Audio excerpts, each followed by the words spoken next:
Assalamu alaikum wa rahmatullahi wa barakatuh. I'd like to welcome you back to this series of videos where we're exploring Zakat and how it applies to us and how we can make a difference using our Zakat.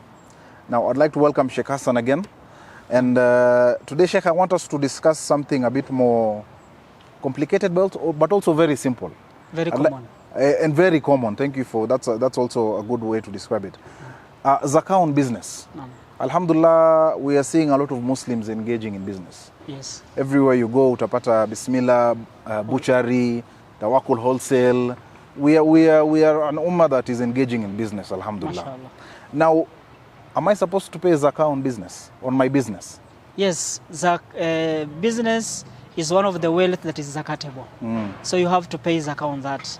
And on business, any businessman has four things. We have cash at hand, we have the value of the stock, we have the debtors who are likely to pay him, which are the good debts, and then we have the creditors. So when your zakat year comes, you look at this, what do I have at hand? So I take the cash at hand, I add it to the value of the stock. And now the value of the stock, it will depend, am I a wholesaler or a retailer? If I'm a wholesaler, I'll use the wholesaler price, and if I am a retailer, I'll use the retailer price.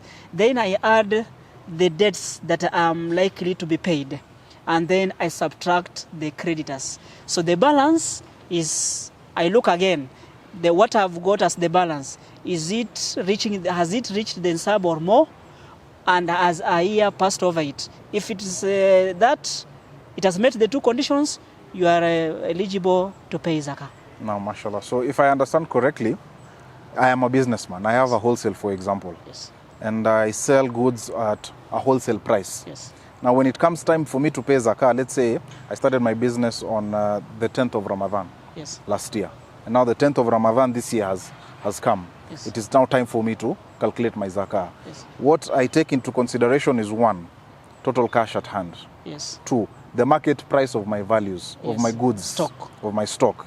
Ile yenye iko kwa duka. Yes. Number three, debtors who are likely to pay. So unpaid invoices that I'm expecting to be paid, minus the creditors, people I owe.